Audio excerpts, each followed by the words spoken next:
Hey everyone, it's Patchy by Toy for Acropolis, and today we're going to talk about how to make your Splingfield Trickster basically twice as tanky by adding in a Mageblood. This has been a topic that quite a lot of people have been asking me to make a video on, and just due to the size of this topic, I decided to just make it its own video, just so you can have all the information you need to know about how to put a Mageblood into this build in one place. Now, as always, the path of building that will be provided with this video in the description below will have its note section updated with all the relevant information that you need to know about Mageblood and everything that we're going to be covering in this video. So, the first thing we should talk about is what does a Mageblood actually do for this build? Most people typically see a Mageblood as a massive DPS increase for builds. While Mageblood will be a decent DPS increase for us, it won't really do much in terms of DPS. It's mostly going to be centered in the large amount of EHP that's going to be able to provide us. Now, no matter what we're going to be doing here today, we are going to be using a silver flask moving forward, meaning we have permanent onslaught, which does get affected by flask effect, meaning we will be gaining quite a large DPS increase from us always having onslaught during bosses, which we previously didn't have access to before. But outside of that, the main kicker here of why we want this Mageblood is going to be for the ability for us to include a melding of the flesh into our build. Now, if you look at PoE Ninja, you might see a lot of people not running melding of the flesh and running topaz, ruby, sapphire flasks, and that was the correct way to put the build together last season, but due to the flash changes this season to where all the elemental flasks now give you +5 to maximum resistance while it's active, it's very simple for us to hit 90 auras with melding, which is going to make it substantially stronger, while at the same time giving us a whole flask back,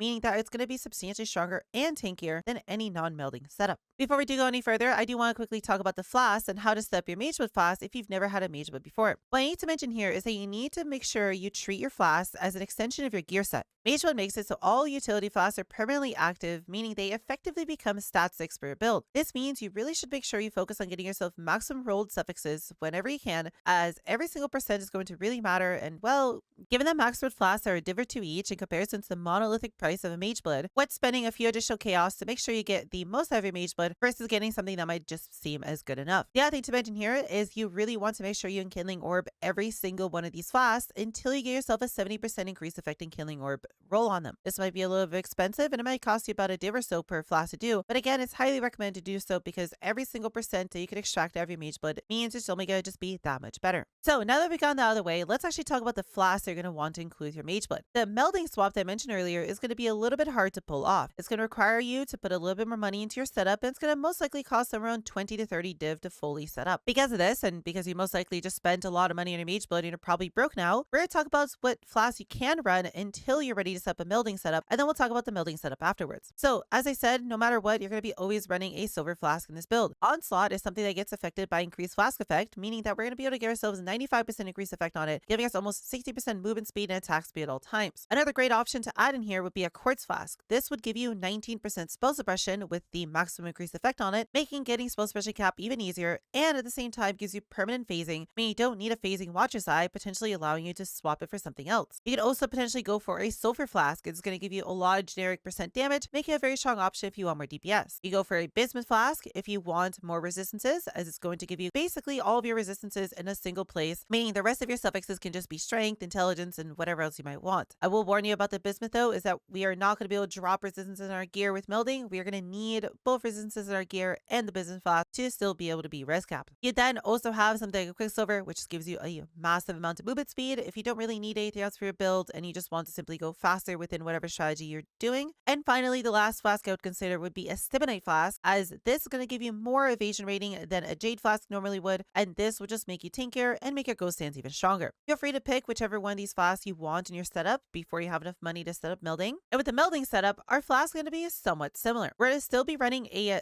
bismuth flask, as we're going to need the all res from the bismuth flask to be able to actually fit melding into our build. And then we're going to need a topaz flask, because not only does it completely take care of all lightning resistance problems, meaning we do not need a single bit of lightning resistance anywhere, but with all of the flask effect we could put on it, this will give us 9 maximum additional resistances, which we really need for our melding. Melding is a jewel that sets whatever is your highest maximum resistance as the maximum resistance for the other two types as well. In this case, we're going to be going to 90% maximum lightning resistance, meaning lightning and cold are also going to be set to 90% as their maximum. The downside of melding is that it has such a massive reduced resistance roll on it, which we're going to have to somehow make up to actually be able to hit our 90% resistance caps. This is going to be primarily done through our bismuth flask, which is going to give us a lot of elemental resistance by itself. And then we're going to also try and find ourselves a elemental resistance suffix on any of our other flasks, which when combined with the bismuth flask should completely outweigh everything that the melding was doing. We're still going to be running the Silver Flask, as I mentioned earlier, just because Silver Flask is way too good to not include in this build. And then finally, for your fourth slot, you can pick whatever flask you want here. You can go for a Quartz Flask or a Quicksilver or a Sulfur or a Sibonite, whatever one you want to fit in. But the beautiful thing about this is that the fourth slot is not needed, meaning you get a whole flask back to just choose from whatever you want that was previously mentioned. Now, unfortunately, that is not everything that we need to consider for our melding setup. The flask is only going to give us 9% maximum resistance, which is only going to bring us to 80% maximum resistance by itself after accounting for the maximum resistance loss of melding.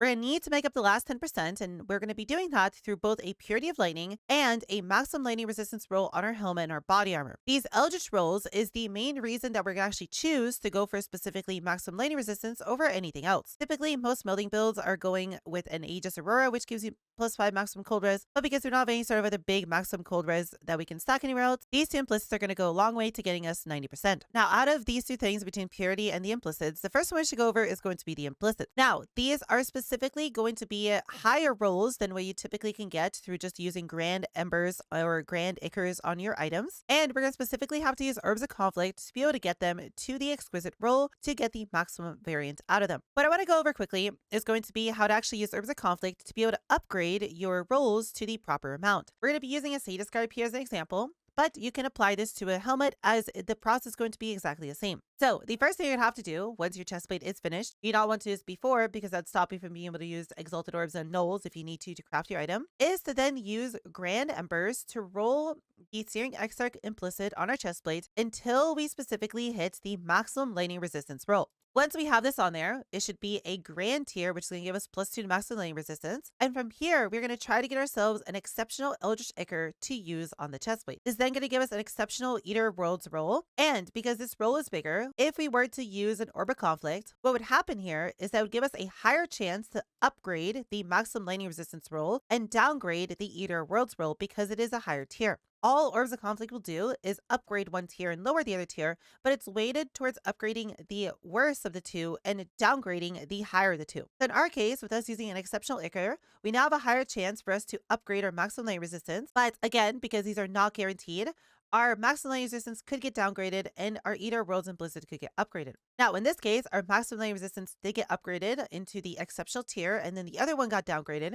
But if you did get unlucky and the other outcome happens where your Eater of World Implicit gets upgraded and your Searing Exarch Implicit gets downgraded, you simply are just going to want to Orb of Conflict again and hope that this outcome doesn't happen where it gets downgraded again and it just upgrades back to what it is. If you ever run into a situation, you simply just have to keep Orb of Conflicting until you get back to the desired outcome. So in our case, we are now back to 4 and 3, and we would simply just upgrade again until our Searing Exarch does become exceptional. Once this does happen, and we do finally upgrade our Searing Exarch Implicit to what we need it to be, we're then going to be using another exceptional Ichor to re-upgrade our Eater Worlds Implicit, which we just downgraded, back to exceptional as well. And now it's simply just a 50-50 Orb of Conflict on which one's going to get upgraded and which one's going to get downgraded. Ideally, the maximum lightning resistance roll gets upgraded, but if that doesn't happen, you're simply just going to have to Orb of Conflict again until it does actually happen. And this might take a little bit of trial and error until you finally get the desired outcome. But once you do finally get it, you'll have yourself an exquisite roll on either your chestplate or your helmet. And then from there, you can just simply use Grand Ichors to simply roll for the other roll on it until you have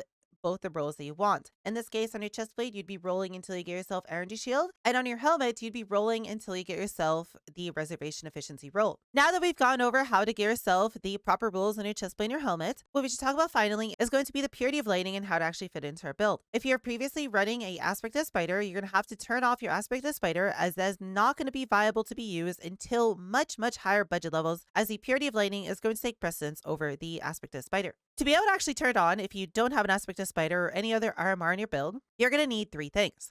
1, you're going to need to get yourself Sovereignty anointed on your amulets. 2, you're going to need to get yourself the Eater of Worlds Reservation Efficiency Implicit on your helmet, which will eventually change out for a loathing roll later on, but for now at a lower budget, it's just easier to change the implicit on your helmet. And then 3, you're going to need to get yourself a Essence of Loathing roll on your body armor. With RMR on your body armor, your helmet, and Sovereignty, you should have enough reservation with a level 3 Enlighten linked to your Haste, Grace, and either Discipline or Purity of Lightning to turn everything on. It doesn't matter if you pick the Discipline or the Purity of Lightning, the link to your Enlighten. They're both 35% reservation, so just simply link one of them to it and then put put the other one wherever else you can in your setup. With all this put together, you should be at 90% all res now, and you might need to potentially consider rolling some of the resistances of your gear to higher rolls, as the melding is going to massively tank your elemental resistances. Even with a bismuth flask and a elemental resistance suffix on your other flasks, you're still going to be massively struggling for resistances, meaning you might potentially need to consider getting resistances on your clusters, resistances on any of your jewels you have, and making sure to really tighten up the resistance rolls on the rest of your gear. With all this put together though, you should basically be doubling your elemental max hits compared to a non-melding setup,